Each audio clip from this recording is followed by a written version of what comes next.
तो गाइस कैसे हैं आप सब लोग। शैंग्रीला के एपिसोड 60 के साथ हाजिर हो। तो लास्ट एपिसोड के एंड पे हमने देखा था कि हमारे शिमू को पता चलता है कि मास्टर जू के पास एक लिजर्ड है जिसके पॉइजन की मदद से वो अपनी स्वर्ड को नरम कर सकता है, उसके मेटल को नरम करके उसके ऊपर वो इंग्रेविंग कर सकता है। तो वो जल्दी से वहां पर से निकलता है और कहता है तो फिर ठीक है मैं जाकर उनसे बात करता हूँ, और साथ ही वहां पर से स्वर्ड भी पैक कर लेता है और कहता है तो फिर ठीक है ये स्वर्ड मैं लेकर जा रहा हूँ, और स्वर्ड को उठाकर वहां पर से निकल जाता है। जबकि प्रोटोज़ोआ वहां पर सोच रहा होता है कि मुझे लगता है कि आजकल मेरे पास कुछ ज्यादा अजीब लोग आ रहे हैं, और मुझे लगता है कि अजीब लोग वो सारे के सारे न्यूबीज हैं, वो सारे यहाँ पर से मेरे पास से तलवारें लेने के लिए आते हैं, लेकिन ये वाला तो उनमें से सबसे ज्यादा महान अजीब था। इतनी भारी तलवार उठाकर चला गया और इस तलवार को इतनी आसानी से उठा भी सकता है। तो इसके बाद नेक्स्ट सीन जो होता है हमें मास्टर जू की लाइब्रेरी का दिखाया जाता है। तो जब हमारा शिमू वहां पर पहुंचता है तो पैरेट सामने बैठा होता है, वो उसे देखते जलाना शुरू कर देता है और कहता है कि बेवकूफ बच्चे तुम यहाँ पर क्या करने के लिए आए हो, क्या तुम्हारे पास रहने के लिए कोई जगह नहीं है, क्या तुम यहाँ पर रोज मुंह उठाकर चले आते हो, ये लाइब्रेरी है कोई तुम्हारे रहने की जगह नहीं है। हमारा शिमू जो होता है वहीं पर उसके सामने बैठ जाता है और उसे कहता है कि मैं तो यहाँ पर मास्टर से मिलने के लिए आया हूँ। तो वो तोता उसे कहता है कि यहीं पर बैठ जाओ, मास्टर अंदर बैठे कल्टीवेट कर रहे हैं।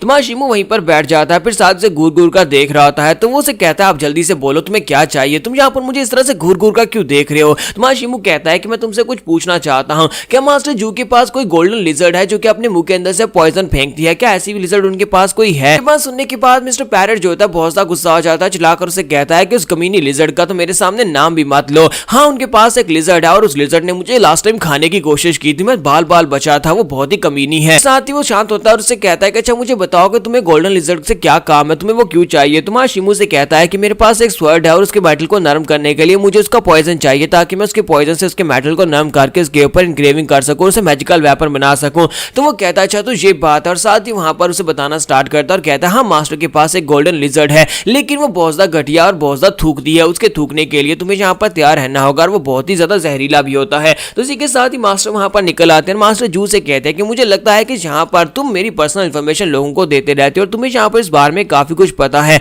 लगता है कि इस बार मुझे तुम्हें उसे खिला देना चाहिए। जबकि पैरेट बेचारा बहुत ज्यादा घबरा जाता है और कहता है कि नहीं नहीं नहीं मास्टर ऐसा प्लीज मेरे साथ मत करो, मैं तो बस मजाक कर रहा था। और इसी के साथ ही मास्टर जू से कहते हैं मैं तुमसे बाद में डील करूंगा। और इसी के साथ ही वो से कहता है कि शिमू अब बताओ कि तुम यहाँ पर क्या कर रहे हो। तुम्हारा शिमू से कहता है कि मास्टर जू मैं यहाँ पर आपसे बात करने के लिए आया। तो मास्टर जू से कहता है कि तुम्हें बताने की जरूरत नहीं है, मैंने यहाँ पर तुम्हारी बातें सुन ली थी, जब जहाँ पर तुम कायर से बात कर रहे थे मैंने सुना कि तुम्हें गोल्डन लिजर्ड का पॉइजन चाहिए। तुम्हारा शिमू कहता है इसका मतलब यह है कि आप मुझे पॉइजन दे देंगे। तो मास्टर से कहते हैं नहीं मैं बिल्कुल भी नहीं दूंगा। तो ये बात सुनने के बाद शिमू काफी हैरान होता है और कहता है कि मास्टर लेकिन क्यों आप मुझे यहाँ पर उसका पॉइजन क्यों नहीं देंगे। तो वो उसे कहता है क्योंकि मैं यहाँ पर तुमसे एक काम करवाना चाहता हूँ, अगर तुम यहाँ पर मेरा वो काम करते हो तभी मैं तुम्हें यहाँ पर वो पॉइजन देने को तैयार हो जाऊंगा। मास्टर यहाँ पर उसके साथ एक डील करता है, उसे कहता है कि मैं चाहता हूँ कि तुम्हें यहाँ पर मेरी मदद करनी है। तो हमारा शिमू कहता है कि हाँ बताएं ना मास्टर मैं कैसे आपकी मदद कर सकता हूँ, उस पॉइजन की एक बॉटल के लिए मैं यहाँ पर आपकी मदद करने को तैयार हूँ। तो मास्टर उसे कहते हैं क्या तुमने कभी यहाँ पर डेथराम के बारे में सुना है। डेथराम एक दूसरी दुनिया है जहाँ पर से हम लोग अपने लिए स्पिरिचुअल पेट्स को लेकर आते हैं, लेकिन डेथराम बहुत ज्यादा खतरनाक जगह है, मैं अभी तक वहां पर नहीं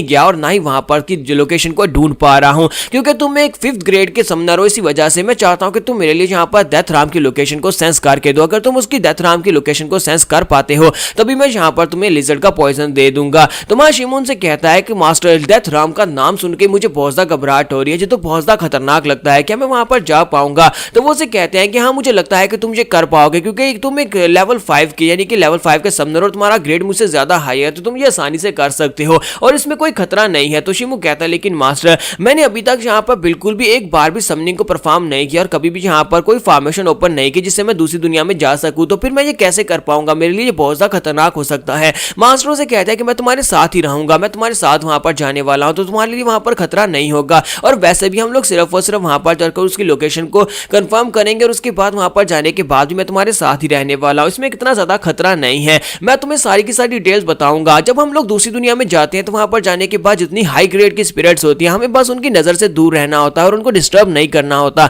और हम लोग बिल्कुल सेफ हैं, वो लोग हमें कुछ भी नहीं कहते। और जैसे कि तुम यहाँ पर कायर को और गोल्डन लिजर्ड के बारे में तो जानते ही हो, मैं जहाँ पर पहली बहुत बार वहां पर जा चुका हूँ, वहां पर से अपने लिए स्पिरिचुअल पेट्स लेकर आ चुका हूँ। वक्त आ चुका है कि तुम्हें भी वहां पर से जाकर अपने लिए स्पिरिचुअल पेट लेकर आना चाहिए। तुम्हारा शिमू काफी ज्यादा घबरा रहा था और उनसे कहता है कि मास्टर प्लीज मुझे माफ करिएगा, मैं फिलहाल के लिए यहाँ पर फैसला नहीं ले सकता, मुझे यहाँ पर कुछ टाइम चाहिए होगा सोचने के लिए, मैं सोचकर वापस आकर आपको बताऊंगा। तो मास्टर से कहते हैं हाँ क्यों नहीं, ठीक है मैं तुम्हें 5 दिन का टाइम देता हूँ, 5 दिन के अंदर अंदर तुम्हें यहाँ पर मुझे जवाब देना होगा, क्या तुम यहाँ पर मेरे लिए वो काम करोगे या नहीं। और इसी के साथ ही शिमू वहां पर चला जाता है। तो कायर से कहता है कि मास्टर मुझे लगता है कि वो यहाँ पर तुम्हारी ऑफर को रिजेक्ट कर कर देगा। तुमने उसे जाने क्यों दिया? क्योंकि वो यहाँ पर कर सकता है, वो डेथराम को सेंस कर सकता है। तो मास्टर उसे कहता है कि मैं यहाँ पर उसकी एबिलिटीज के ऊपर पूरा भरोसा करता हूँ, मुझे लगता है कि वो यहाँ पर वापस जरूर आएगा। उसे यहाँ पर अपनी वेपन को मैजिकल वेपन में चेंज करना है, तो उसे यहाँ पर मेरे गोल्डन लिजर्ड के पॉइजन की जरूरत है, जिसके लिए वो मेरा काम जरूर करेगा। तो वहां शिमू जो होता है वो अपने घर में जाकर बैठा होता है, कल्टीवेट कर रहा होता है, साथ ही सोच रहा होता है कि डेथराम का नाम ही बहुत ज्यादा खतरनाक है,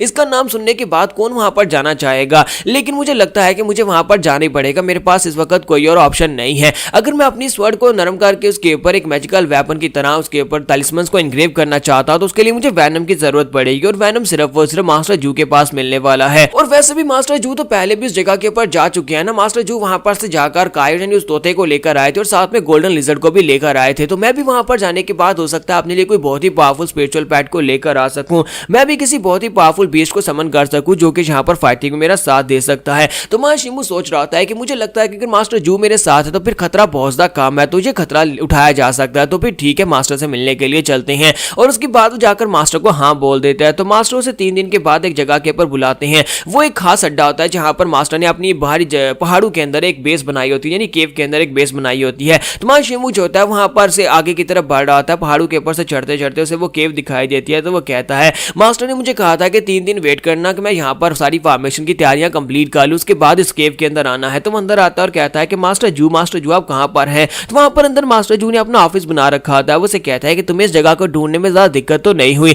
तो वो कहता है कि हाँ मुझे दिक्कत हुई, लेकिन मैं पहुंच गया। तो इसी के साथ ही मास्टर जू से कहते हैं चलो फिर ठीक है, हम लोग यहाँ पर तैयार है, तो तुम्हें यहाँ पर जल्दी से रेडी होना होगा। मुझे लगता है कि तुम्हारी कल्टीवेशन पहले से काफी ज्यादा बेहतर है, तो क्या तुम वाकई में यहाँ पर अपनी दिमागी तौर पर तैयार हो के दूसरी राह में जाने के लिए? और इसी के साथ ही शिमून के साथ आगे बढ़ता है, तो उसे वहां पर गोल्डन लिजर्ड दिखाई देती है। तो वो कहता है कि मास्टर क्या ये वाकई में वही गोल्डन लिजर्ड है? तो वो कहते हैं हाँ ये वही गोल्डन लिजर्ड है, इसके बारे में हम लोग बाद में डिस्कस करेंगे, पहले मेरे साथ आ जाओ। और वो सामने जाकर एक टाइल को दबाते हैं जिससे वहां पर से एक सीक्रेट डोर ओपन होता है। तो वो उसे कहता है कि मेरी लिजर्ड जो है ये एक बहुत ही खतरनाक स्लाइवा पैदा करती है। स्लाइवा इतना ज्यादा खतरनाक होता है कि वो किसी भी चीज को पिघला सकता है, खासतौर पर गोल्डन और किसी भी हार्ड मेटल को वो नरम कर सकता है। तो इसी वजह से बहुत सारे लोग जो है वो अपनी कार्विंग के लिए इसके स्लाइवा को यूज करना चाहते हैं, इसके वैनम को यूज करना चाहते हैं। चलो जल्दी से आप मेरे साथ अंदर आ जाओ। जब दरवाजा ओपन होता है तो वो उसे अपने साथ लेकर अंदर आते हैं और कहते हैं कि मैं यहाँ पर सेरेमनी परफॉर्म करूंगा, फॉर्मेशन बनाने के बाद उसको एक्टिवेट करूंगा और तुम्हें बस मेरा साथ देना जैसे जैसे मैं तुम्हें कहूंगा। शिमू उनके साथ वहां पर सीढ़ियां उतरते हुए नीचे जा रहा था, साथ ही उनसे कहता है कि मास्टर जू क्या आपको लगता है कि मैं भी वहां पर जाने के बाद डेथराम में से अपने लिए कोई स्पिरिचुअल पैट पकड़ कर सकता हूं? तो वो कहता है कि हाँ जो तुम्हारी मेंटल स्ट्रेंथ के ऊपर डिपेंड करता है कि तुम वहां पर से कितने पावरफुल स्पिरिचुअल बीस्ट को लेकर आ पाओगे।